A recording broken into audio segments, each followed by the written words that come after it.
morning, everybody. My name is Adya. My name is Sana. Let's explore what it truly means to be locked in and locked out. I'd like to start with two simple questions. Do children really need nature? And what happens when they're not exposed to it?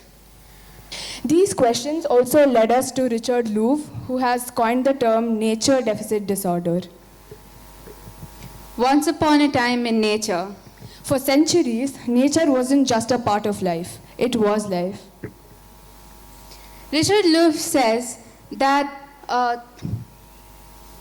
nature deficit disorder is not a disease, but it has real effects.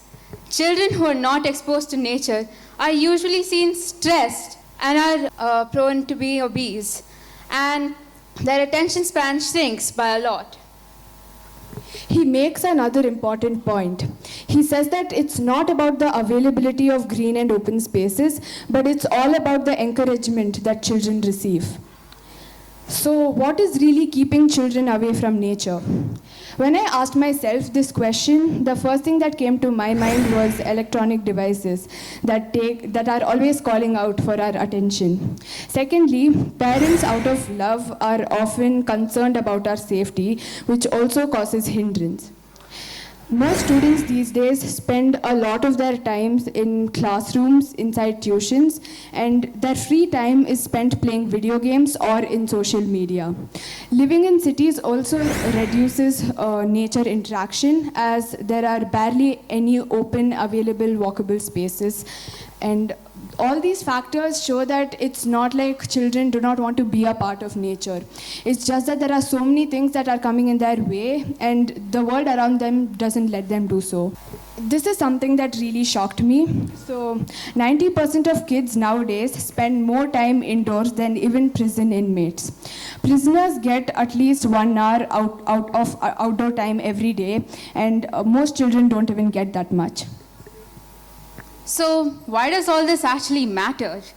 Well, when children are disconnected with nature, anxiety goes up, creativity goes down, they become less active, more disconnected, and nature feels like a luxury than a necessity.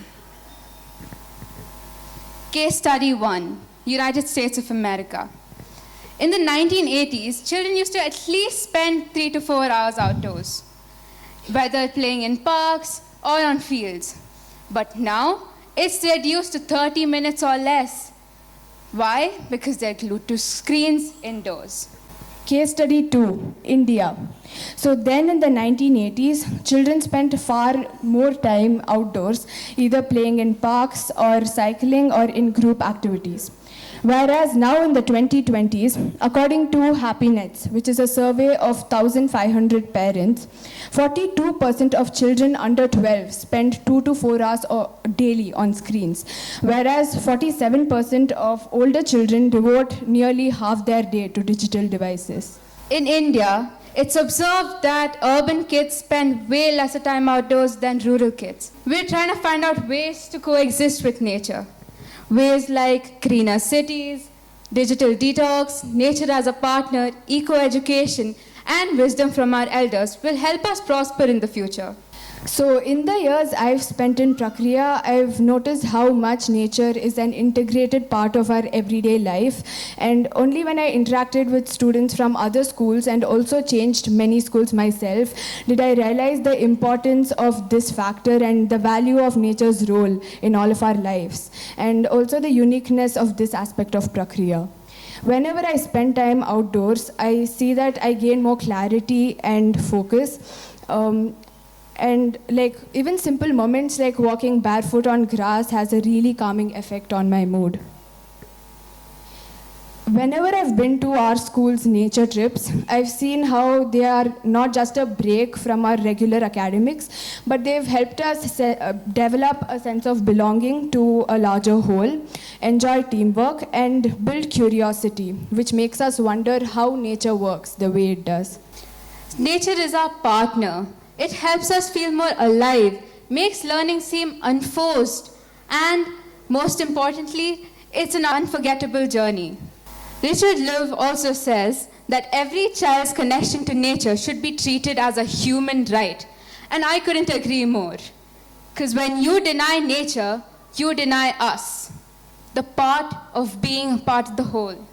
So, parents and teachers, I'd like to ask you, no, wait, I'd like to implore, please let us children run, let us wander, let us play, let us breathe, just let us be in nature where we're supposed to be.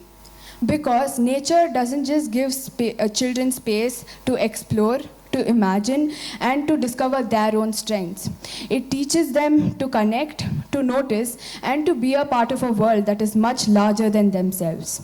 Every child deserves a childhood that is shaped and nurtured by nature. Thank you. Namaskara everybody. As Ade and Sana discussed in their last presentation, we know that there is something standing between us and nature. In this presentation, what we wanted to set out to check is what actually is separating us from nature. Vijay and I have been a part of the school for over 10 years now, and we have experienced, and our teachers have always been saying to be a part of nature or being connected to nature. We wanted to see if this was just a Prakriya thing or if this was universally felt. And Jagrat and I are believers in the fact that conclusions are only representative if there are substantial amounts of data backing them. So to that end, we put together a survey. Last year, we had put together a survey in which we got around 350 odd responses. Although in that survey, the data set was incomplete. And so we created a new survey. The new survey had 69 respondents with 9 questions. And the respondents were from the grades of 6 to 10, both from Prakriya and from non-Prakriya schools. And some things to note are that we were hoping to get around 100 completed surveys, but we only got about 69. This reduces how reliable our findings may be because they may not represent the large population. However, we've formed our conclusions by finding patterns in our data and hence are confident in them. For our survey to be functioning, we needed a certain set of questions and a connection between these questions. And if you ask us why we chose to continue doing this project, first of all, it was a really nice way for us to use concepts such as median and mode that we learn about in math class all the time, but in a practical context. And also, it was really fun to learn about instruments such as questionnaires and surveys and how to conduct one. So Jagrat will now go through the analysis. In this question, we really wanted to see how our respondents connect with nature or what's their part in nature. This is our entire sample, and you can see that the majority of people have answered with, I am connected to or I am a part of nature, which is a pleasant thing to see. When we separate the sample into Prakriya and non-Prakriya students, we can see that in the non-Prakriya side, I am connected to nature and I am a part of nature, adds up to about 51.4% of the responses. In the Prakriya side, I am a part of nature and I am connected to nature, adds up to 82.4%, which shows a stark difference between the two samples and shows that Prakriya kids are much more connected with nature. Now, as Jagrat mentioned in the beginning, another thing that we wanted to check was whether the schools themselves have any say in how a child in a child's outlook towards nature. So we asked this question. Now, if you look at the non-Prakriyan responses, the options chosen of never and rarely pop up pretty often, which is not true for our Prakriya responses, where you can see that most of the time and often are really, really common responses in this group. What this tells us is that Prakriya students are encouraged to be in nature much, much more than their non-Prakriyan counterparts. We also wanted to ask the question if parents were making their children go out into nature, and if this was just a Prakriya parent thing or not.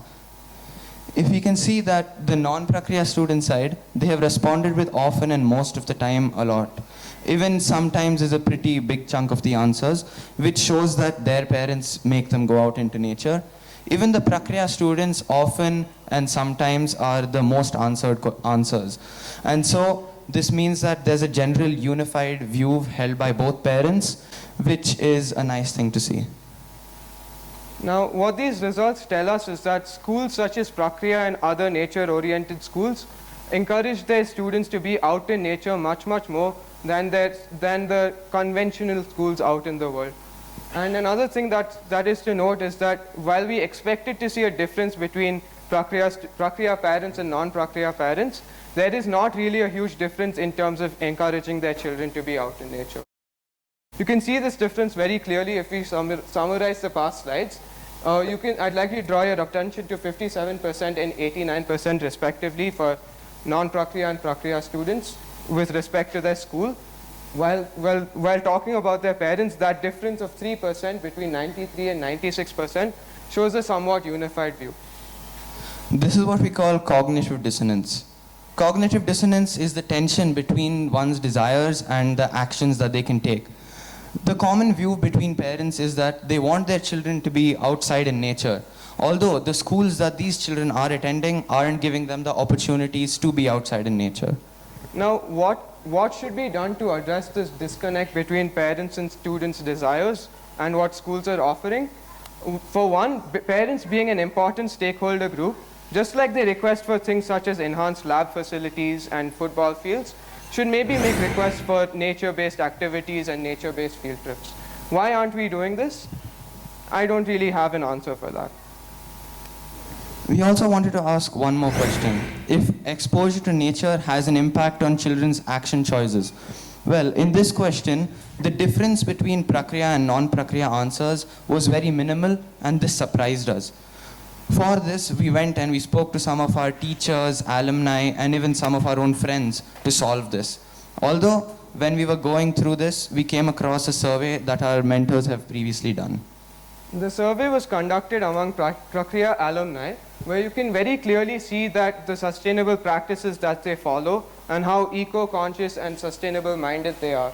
Now, why we didn't see this in our own data set is a question that we're still exploring, but one of the reasons may be because the values that Prakriya teach maybe take root in the student's life only later on.